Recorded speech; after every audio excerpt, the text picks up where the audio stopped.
ప్రపంచంలోని అన్ని సమస్యలకెల్లా తీవ్రమైన సమస్య పేదరికమే. ఇది ఉన్న చోట నిరక్షరాస్యత, మానవ హక్కుల ఉల్లంఘన, హింస, దోపిడీ, అసాంఘిక కార్యకలాపాలు, ఆకలి చావులు కూడా ఉన్నట్లే. అందుకే కాలంతో సంబంధం లేకుండా ప్రతి వ్యవస్థలోనూ పేదరిక నిర్మూలన ప్రధాన లక్ష్యంగా ఉంటుంది. మన భారతదేశం గురించి చెప్పుకోవాలంటే కొన్ని దశాబ్దాలుగా పేదరికం చేతుల్లో మన దేశం పట్టి పీడింపబడుతోంది. అయితే గత కొంతకాలంలో దేశంలో పేదరికం తగ్గుముఖం పట్టిందని నీతి ఆయోగ్ తన నివేదిక ద్వారా స్పష్టం చేసింది. మరి నిజంగా దేశంలో పేదరికం తగ్గుముఖం పట్టిందా? ఇందుకు ప్రమాణాలేంటి? ఇవాల్టి వీడియోలో మాట్లాడుకుందాం.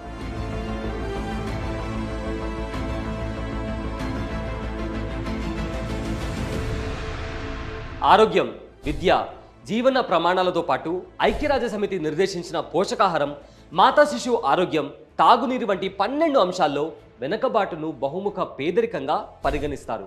అయితే ఈ పేదరికాన్ని అంచనా వేసేందుకు అంతర్జాతీయంగా గుర్తింపు పొందిన మల్టీనేషనల్ పావర్టీ ఇండెక్స్ అనే కొలమానాన్ని ఉపయోగిస్తారు.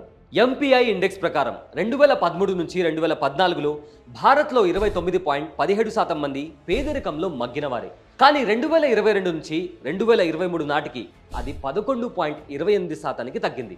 అంటే గత 9 ఏళ్లలో దేశంలో పేదరికం 17.89% తగ్గింది.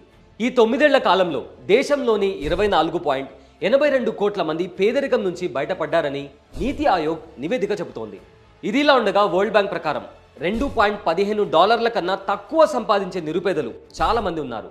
2015 నాటికి భారత జనాభాలో 18.73% నిరుపేదలు ఉండగా 2021 నాటికి అది 11.9% తగ్గిందని వరల్డ్ బ్యాంక్ నివేదిక ప్రకారం స్పష్టమైంది. ఇప్పటికే ప్రపంచంలోని 5 అతిపెద్ద ఆర్థిక వ్యవస్థల్లో ఒకటిగా నిలిచిన భారత్ $4 ట్రిలియన్ ఎకానమీగా ఆవిర్భవించబోతున్న ఈ తరుణంలో ఇలాంటి నివేదికలు కాస్త సంతోషాన్నిచ్చే అంశాలుగా భావించవచ్చు. కానీ దేశంలో పెరిగిన నిరుద్యోగం, ధరలు, అప్పులు వంటివి ఆందోళనకర స్థాయిలో ఉన్నాయి. 2008 నాటికి దేశంలో 5.41% మంది నిరుద్యోగులు ఉండగా 2014 నాటికి అది 5.44%గా, అలాగే 2023 అక్టోబర్ నాటికి 10.05%గా మారింది. 2014 నాటికి దేశ అప్పులు 58.6 లక్షల కోట్లు కాగా 2023 మార్చి నాటికి అది 155.6 లక్షల కోట్లకు చేరింది. అంటే గత 9 ఏళ్లలో పేదరికం తగ్గడంతో పాటు నిరుద్యోగం, దేశ అప్పులు కూడా బాగా పెరిగాయని చెప్పుకోవాలి.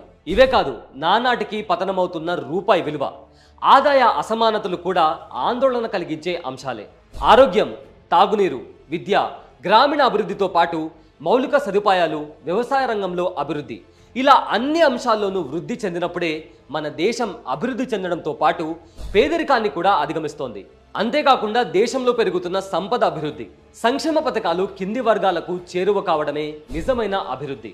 ఇలాంటి వాటి గురించి లోతైన విశ్లేషణలు ప్రతిరోజు సాయంత్రం 6 గంటలకు మీకు అందిస్తోంది వే2న్యూస్ యాప్. సో ఇప్పుడే ఇన్స్టాల్ చేసుకోండి వే2న్యూస్ యాప్.